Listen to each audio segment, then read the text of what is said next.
Di sebuah desa kecil yang dikelilingi oleh perbukitan hijau, hiduplah seorang anak bernama Dodi. Ia adalah anak yang ceria dan penuh rasa ingin tahu. Setiap hari, Dodi suka menatap langit dan bertanya-tanya bagaimana rasanya berjalan di atas awan yang lembut dan menggumpal seperti kapas. Suatu malam, saat Dodi tertidur, ia merasakan angin sejuk membelai pipinya. Tiba-tiba, seekor burung raksasa berwarna emas dengan mata berkilauan muncul di jendela kamarnya.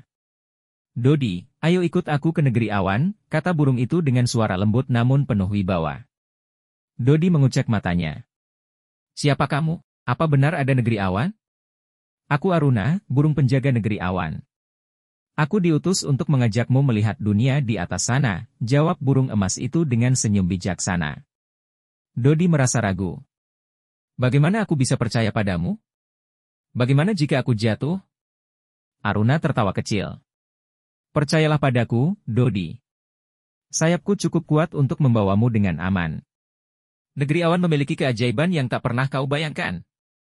Dengan penuh semangat dan sedikit rasa penasaran, Dodi naik ke punggung burung raksasa itu. "Baiklah, Aruna. Aku siap." Dalam sekejap, mereka melesat ke langit, melewati bintang-bintang yang berkilauan dan bulan yang bersinar terang. "Wow! Indah sekali. Aku merasa seperti sedang terbang di mimpi," seru Dodi kagum. "Tunggu sampai kau melihat negeri awan," kata Aruna sambil mengepakkan sayapnya lebih cepat. Sesampainya di negeri awan, Dodi terpesona melihat keindahannya. Istana megah berwarna-warni berdiri di atas awan, dengan menara menjulang tinggi yang terbuat dari kristal. Jalanan awan yang berpendar mengarah ke taman-taman indah yang penuh bunga bercahaya. Pepohonan berbentuk kapas bergoyang perlahan diterpa angin, dan sungai kecil mengalir dengan air berkilauan seperti berlian cair.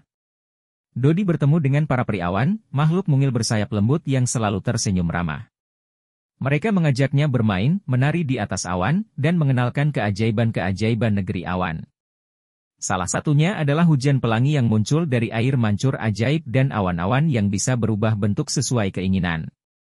Dodi sangat kagum melihat awan-awan berubah menjadi bentuk binatang, bunga, bahkan istana kecil yang indah. Ketika Dodi sedang berjalan-jalan di negeri awan, ia melihat sebuah gerbang besar berwarna perak dengan kilatan petir yang menyambar di sekelilingnya.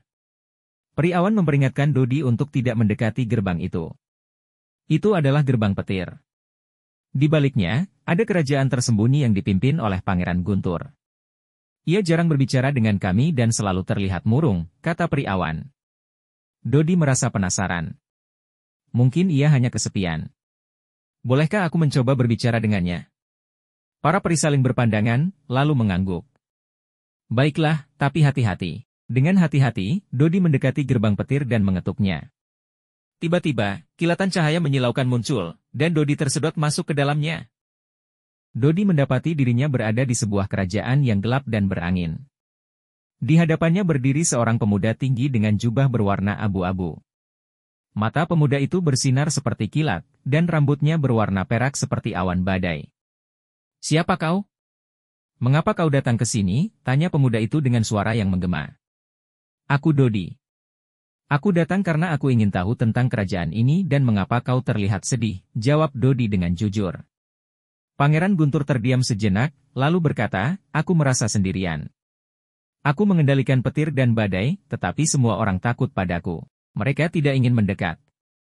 Aku hanya ingin memiliki teman, tetapi aku tak tahu bagaimana caranya." Dodi tersenyum. "Aku tidak takut padamu.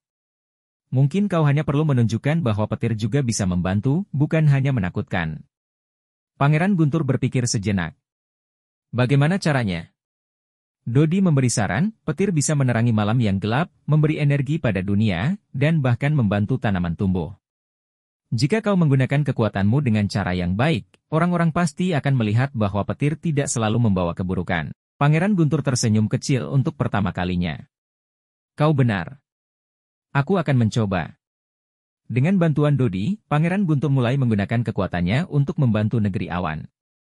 Ia menciptakan kilatan petir kecil untuk menerangi malam, dan membentuk awan hujan yang turun dengan lembut untuk menyuburkan tanah.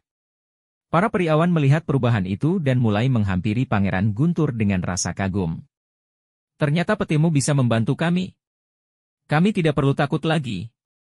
Pangeran Guntur tersenyum. "Terima kasih, Dodi. Karena kau, aku menemukan cara untuk berteman dengan mereka. Sebagai tanda terima kasih, Ratu Awan memberikan Dodi hadiah berupa kristal awan yang akan bersinar setiap kali hujan turun. Ini adalah pengingat bahwa hujan adalah berkah, bukan sesuatu yang harus ditakuti, kata Ratu Awan dengan senyuman hangat. Dodi pun diantar pulang oleh burung emas. Dalam perjalanan, burung emas berkata, Dodi, kamu telah menunjukkan bahwa hati yang baik dan penuh kasih dapat mengubah dunia. Ingatlah selalu, setiap tindakan baik akan membawa keajaiban.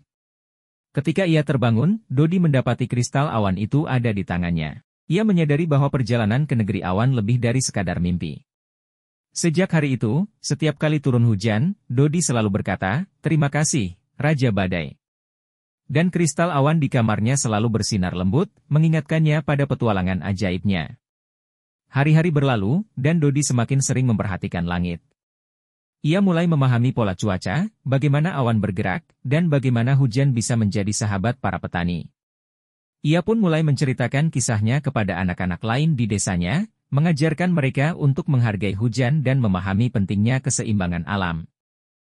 Suatu hari, ketika Dodi sudah dewasa, ia memutuskan untuk membangun taman hujan di desanya, tempat anak-anak bisa bermain air tanpa takut kehujanan. Ia juga mengajari para petani cara menampung air hujan agar bisa digunakan di musim kemarau. Berkat ajarannya, desanya menjadi lebih makmur dan masyarakatnya hidup lebih sejahtera. Dan begitulah, legenda negeri awan terus hidup, mengajarkan bahwa kebaikan, keberanian, dan rasa syukur adalah kekuatan sejati yang dapat mengubah dunia.